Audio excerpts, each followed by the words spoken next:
Today, I will be speaking from the point of view of the tribals, not just from Jharkhand, but the entire nation, the 10 crore population that today rests in this country, and the impact of this caste census that is going to happen on the tribals. What are the fears and reservations that is held in the heart of the tribals?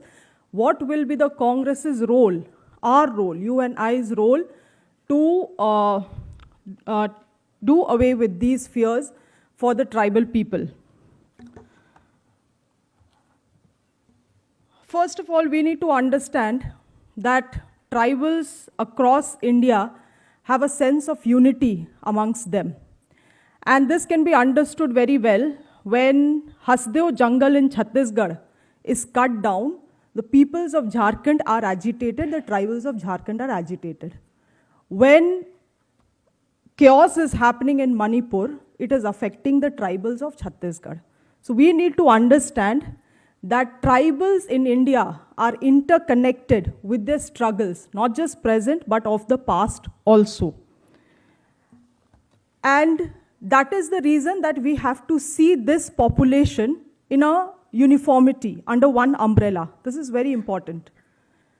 If you look at various other categories, if I can call it out loud, the SC, OBCs, and the general, they do have a caste system within them.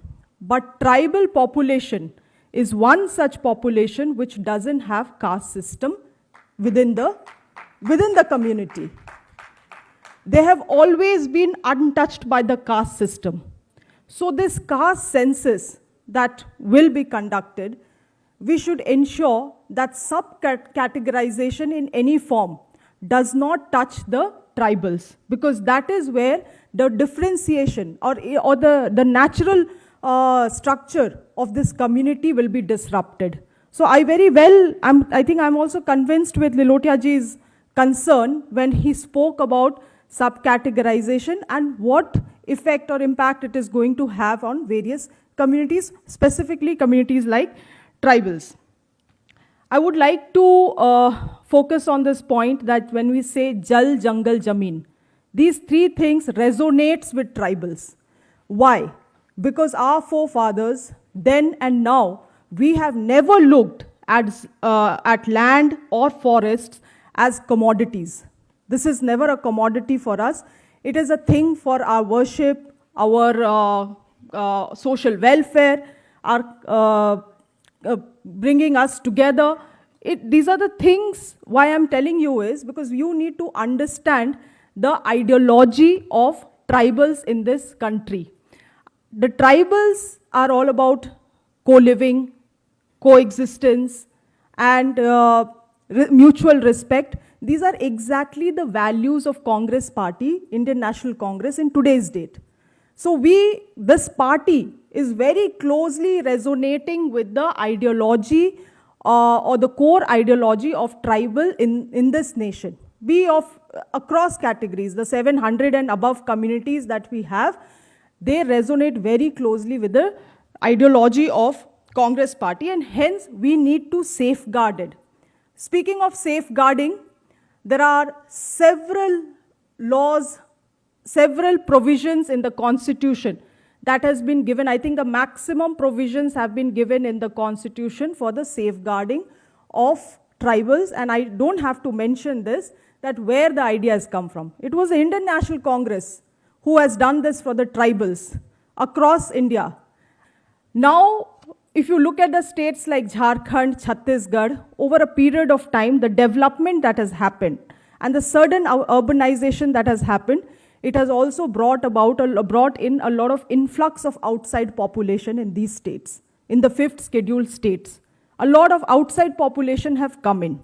Over a period of time, this population, I would call them a floating population, their size has increased as compared to the tribal population in the 5th scheduled area. Those have remained stagnant. Now when the caste census happens or the census happens, population will also be taken into consideration for representation. But in tribal areas, we have to understand, or we have to really rethink the idea of representation in the tribal areas. And I would like to quote from the Supreme Court case of Rakesh Kumar versus Union of India. This is related to the reservation, and in the tribal schedule area, this Supreme Court hearing talks about compensatory discrimination reservation for tribals. I'm re-stressing this again.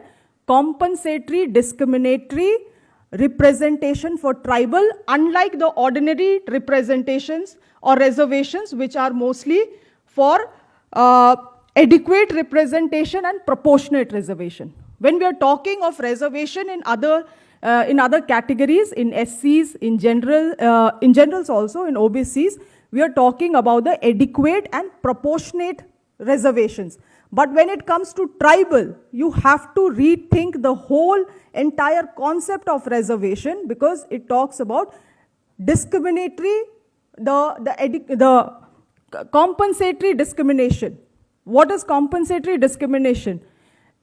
Supreme Court also realized this, or this was discussed, this was debated also in the Supreme Court, that even when there are leaders or a chairperson or member of legislative assembly or MPs that are selected from these scheduled areas, they still are, their work is interfered by outside people or people from outside who are much more powerful in their culture or in their existence as compared to the tribal ones. So hence we are talking about compensatory discrimination reservation for tribals. I would want you all to understand this matter in this way. Supposedly in Jharkhand, because I come from the state of Jharkhand and from the tribe of Oraons, I would want to stress on one thing, and please try to understand this matter from this point of view. In Jharkhand, there was an influx of population from outside. Of course, like I said, floating population size has increased. Our tribal population has remained stagnant, and land alienation, etc. also. In fact, if census results come, probably we have also reduced in the size. Our size has shrunk. But today, that tribals were nowhere responsible for this happening. And today, if caste census or the population census allows during delimitation, those seats to be unreserved, and we are giving an option of their people there to vote for a non-tribal people, I mean the whole concept or the whole compelling need of protecting and safeguarding the tribal is lost there. So the point that I'm trying to make here is that when the census happens, I think this should be, or I'm sure definitely, this is my suggestion, but we'll have to take a decision that the reserved seats will continue to stay reserved for the tribals, and population shouldn't be an indicator for getting those seats unreserved in the future. This is the point I'm trying to make. Lastly, the last concern is that the Article 25 in the Constitution gives us that right that we can profess any religion. Tribals, we know, and I'm proud that my leader, Rahul Gandhi ji, has the courage to accept that tribals are the original settlers, the Adivasis, Adim Kal se basne wale log. Our forefathers have fought for this country, have cleaned, have fought, have cleared the forest area to make this land settled, so that today we are able to settle in this land. That has been done by our forefathers. My leader takes pride in this. He is able to say it loud. So I think that gives us a lot of confidence and courage. But over a period of time, the tribals have moved. And this is the last point that I'm adding to my discussion today. Over a period of time, tribals have joined various other religions. They have gone, and some of the tribals are following Hinduism, there are some of the tribals are in the Christianity, some of the tribals are even Buddhism, they are following Buddhism. There are still a certain category of people who are right now I would call it a very niche or unidentified religion. And I think we'll have to bring a consensus on this, a common consent, a common agreement across the tribals of India as to, in the religion column, what religion column needs to be added.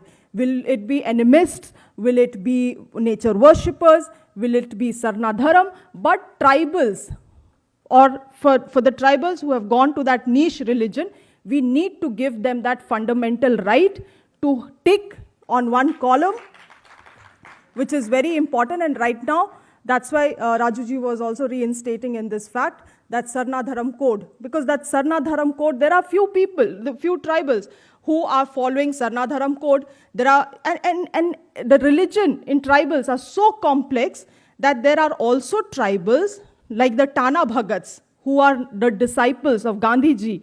They follow Sarnadharam, but they do not believe in animal sacrifices, or they do not believe in any kind of alcoholism or use of alcohol in their worship practices.